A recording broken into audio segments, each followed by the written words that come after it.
Hello, everyone, and welcome to our seventh lesson in our Dr. Jekyll, Mr. Hyde GCSE revision.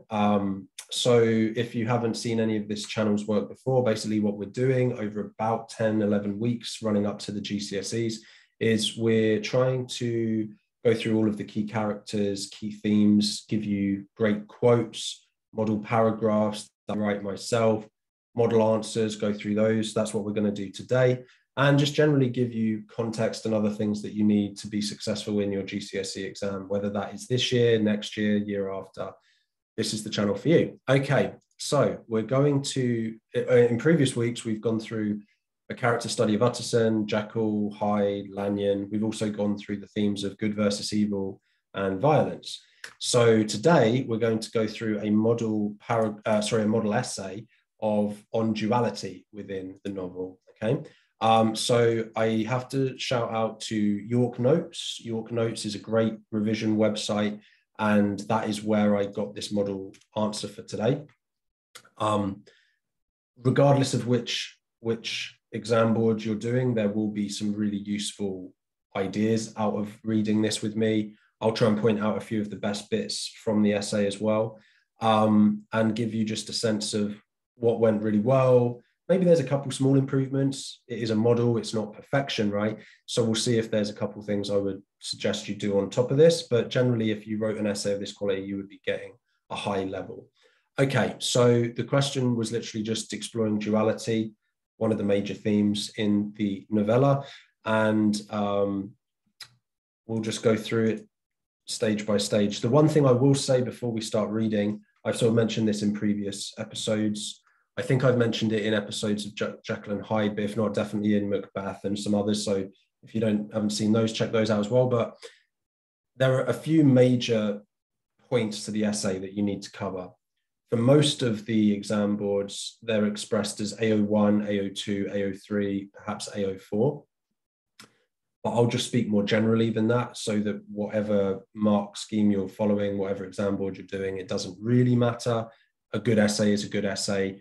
All the exam boards are so similar because it's actually the government that sets what needs to be put into the exams. So, you know, whether you're saying OCR or EdXL or AQA or Cambridge IGCSE or whatever, ultimately the government is saying, well, all the students need to learn this and write this. Okay, so it doesn't really matter. It's almost like a branding thing. Like, you know, you might prefer Nikes to Adidas.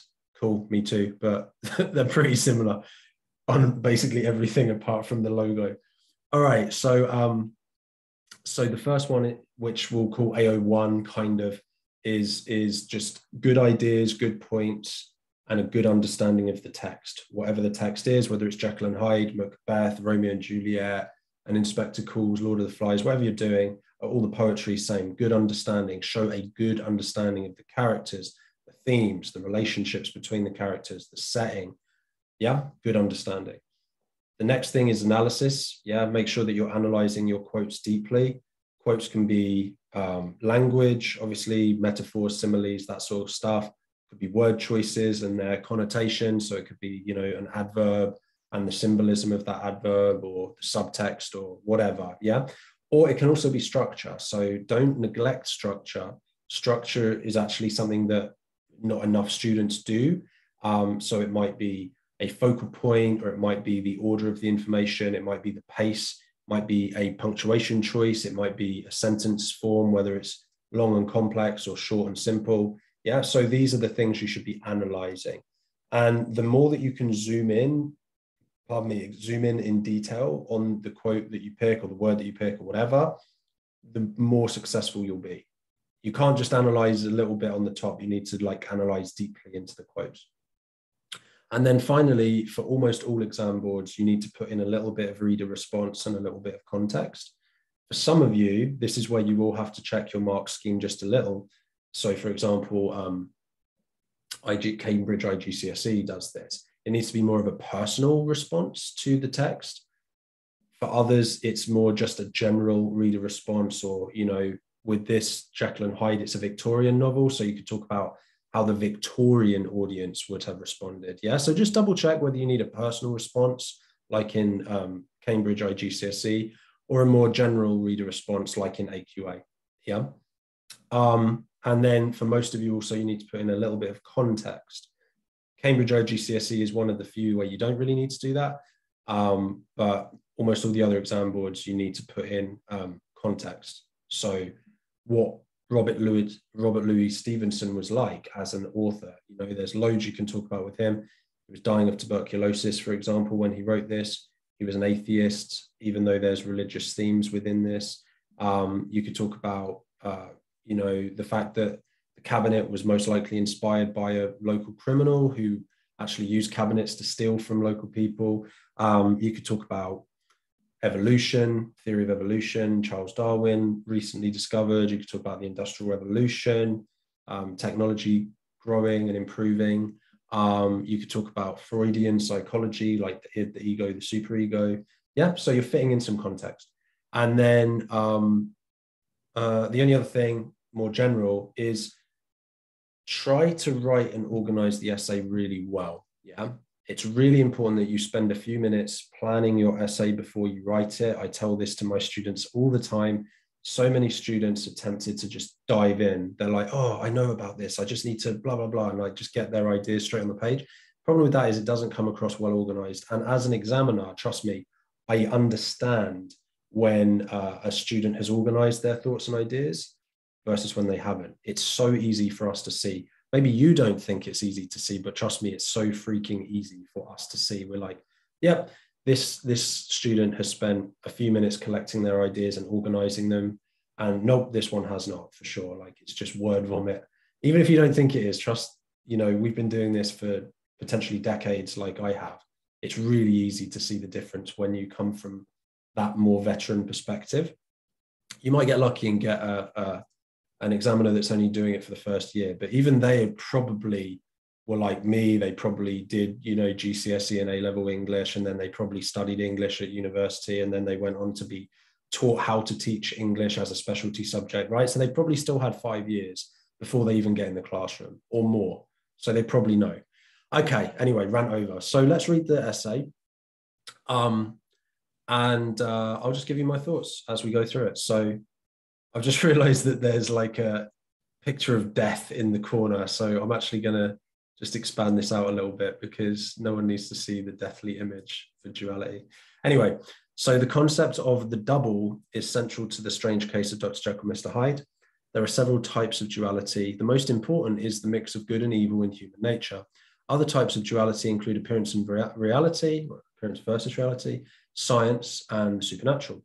This passage focuses mostly on the duality of good and ill in Jekyll's personality. So you will be given an extract. I think every exam board does that. If one doesn't, please comment below. I'd love to remind myself of that if there isn't one, but almost all of them, if not all of them, have an extract that you pick quotes from and ideas from, and then you're encouraged to look at the whole novella. What I like about the start of this essay is I don't personally recommend an introduction necessarily, but if you do have a well-organized plan and you just want to introduce the major points of your paragraphs at the start, it does look sophisticated, right? It does help a little bit with impressive organization, that sort of thing. So, you know, it wouldn't be a bad thing to do that. Jekyll's statement is an important part of the novella, as it is the first time we find out the whole story and see events from Jekyll's point of view. In this passage, Jekyll states one of the main themes of the book, those provinces of good and ill which divide and compound man's dual nature. The second aspect of a person is sometimes called their alter ego, the aspect which Jekyll names Hyde. Now, this bit here is really impressive for AO1, so understanding of the text, right? So this candidate has contextualized where the extract is from and explained the significance of the extract in terms of the whole novel. That's really good. So if you're able to put in where your quote comes from and why it's important in that moment, then you're going to do really well. And that's super AO1 marks, super understanding of the text, very, very impressive. Okay. So Jekyll says he has been aware of two aspects to his character for a long time and felt he was living a double life. He tried to live as if he had only one nature, hiding his faults, because he was ashamed of them. But it was a strain. This introduces a different type of duality, that between appearance and reality. The appearance he presents to the outside world, a respectable doctor, is not the whole reality of who he is. Although he calls himself a double dealer, which is usually a term for a cheat or a criminal, Jekyll is honest in saying that both aspects, good and bad, were equally part of him. He now recognizes that these opposite urges made me what I was, but it is too late to put himself back together into a single whole personality. He also sees that the division is present in everyone, though it is less obvious in most people. Okay, so again, this paragraph is fantastic when it comes to AO1, really explains that they understand the character, understands parts of the character, so that's really good. There is now some AO2, some analysis, so taking that term double dealer and sort of saying about how that suggests that he's a cheat or a criminal. It's good. It's not amazing, to be totally honest. AO2, I would like to see some terminology in here. So I'd like to see that maybe it's a metaphor of calling himself a double dealer, where it's the connotations or symbolism of the double dealer. So there's one way that this essay could be definitely better. The other thing I have not seen enough of yet is context and reader response, right? So I would want to see some more reader response and some more context in an essay by this point. To be very clear, you can get full marks even if you don't put context in every paragraph, as long as you have generally good context somewhere, right? So I did a model answer on A Christmas Carol last week, so you could check that out, especially if you're doing Christmas Carol, where that candidate, I would say, got a level 9, probably full marks, but she didn't actually write, AO1, AO2, AO3 in every single paragraph. She wrote a big chunk of AO1, big chunk of AO3, chunks of AO2 in the AO1 bits. But over the course of the essay, there was lots of all of the major things: good ideas, good points, good understanding, good analysis, good context. So because as a whole, it had everything, it still could get full marks. So this candidate could still technically get full marks at this stage. But from my perspective, as someone who's been doing this for a long, long time, I would highly recommend that you try and put a strong point at the beginning, some good analysis in the middle, and some context that is relevant to your ideas at the end. That by far is the most impressive way that you can show off to the examiner that you know the course, or know the text, sorry. All right. Jekyll's scientific work leads him to a solution to his own double-dealing life. He can make a potion which separates out the bad and gives it independent life.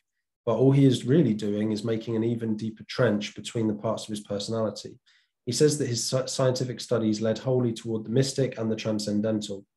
This is the point over which he first falls out with Lanyon. The science and supernatural duality is presented through the contrasting characters of Jekyll and Lanyon.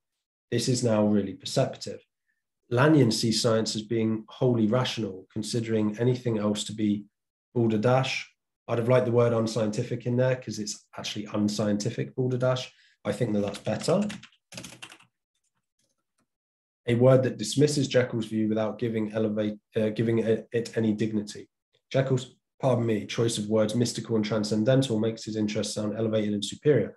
The two areas of knowledge, the scientific and the mystical or supernatural, are another aspect of the double in the novel. Okay. So now I'm going to start to think that this is more of a model for Cambridge GCSE, purely because we haven't really got any context yet, and it is getting a bit late in the game to not have any context. So for most of you, we are going to want to put in some context here.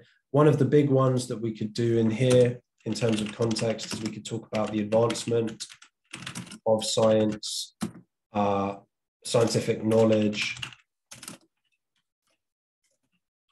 in the mid-1800s onwards. So you could talk about that. You could also talk about Jekyll's own, Stevenson's own views potentially. But yeah, there needs to be some context in here for most of you. The analysis is good. There's some really great ideas in here about how Lanyon is kind of the antithesis of Jekyll. They form a duality between them because Lanyon represents one side and Jekyll represents the other. There's also obviously the duality between Hyde and Jekyll, because Hyde is pure evil, whereas Jekyll is just kind of a bit evil, like normal human level evil, I guess you'd say. Again, there's not enough terminology in here, to be totally honest. So I would like to have seen some of the key words being used. So unscientific balderdash, the connotations of the words dismiss, yeah. And then mystical and transcendental create a semantic field that makes him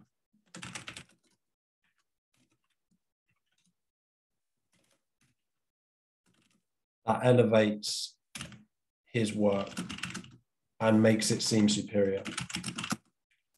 So again, you do need terminology in here. There is not enough terminology in here. Okay, so then we've got the final couple of paragraphs to go through. So Jekyll approaches the mystical through science, which Jekyll and Hyde was written. When Jekyll and Hyde was written, people were starting to take an interest in psychology, which also tries to investigate the mind or soul through scientific method. Writing about this duality of science and mystery would make the novella seem topical to Stevenson's audience. The idea of a split between the good spirit and the bad body seeking the physical pleasures is very old. Jekyll says that the awareness of good and ill becomes, good and ill parts of the human lies at the root of all religions. Stevenson himself rejected Christianity and became an atheist. There may be some criticism in Jekyll's statement. Religions exploit the natural duality of human nature, making people feel bad about themselves.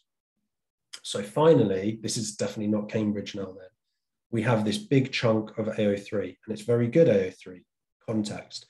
So it links to the discussions that they've had previously in the essay.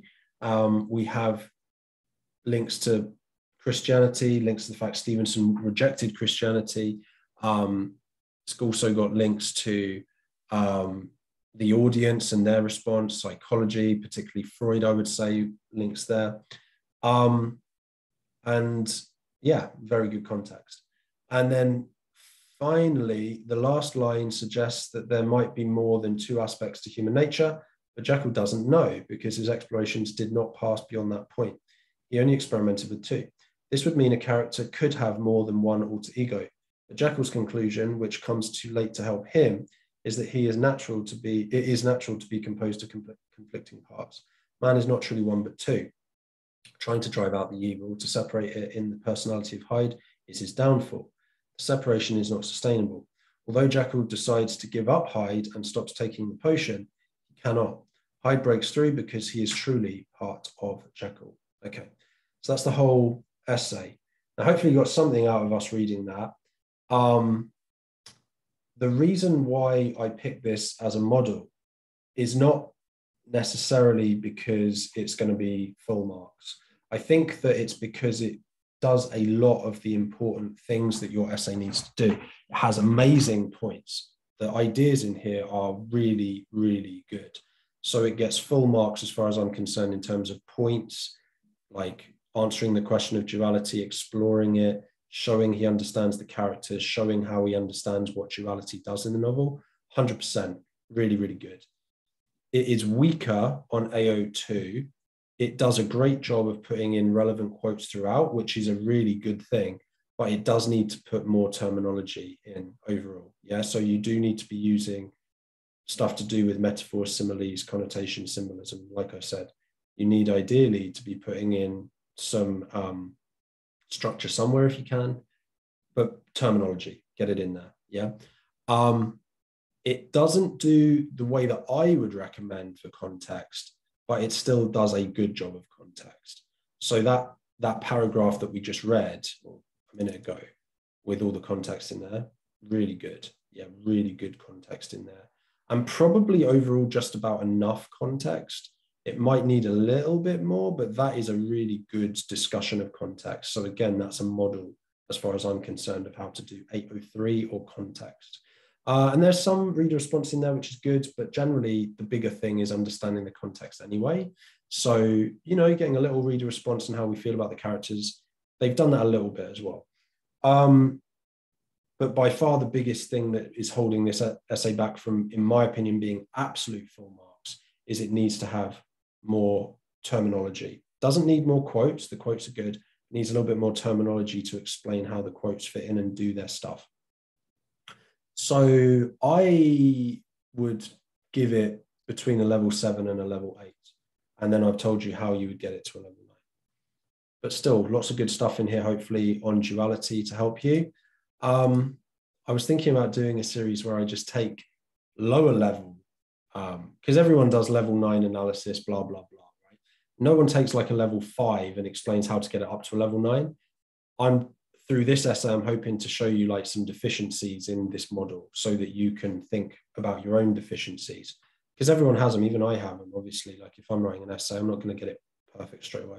Or maybe I am, but I've been doing it for a very long time. So that's everything, I think, for today's lesson, really, on duality. So hopefully that was helpful. To sum up, one more time, just to remind you, good points that start your paragraphs, good understanding of the text, analyze quotes deeply, include some reader response and context, maybe reader response and context. I don't know. Anyway, yeah. So get that done. Good luck with your essays. If you have any questions or comments, please comment down below. If you like the video, please give it a thumbs up.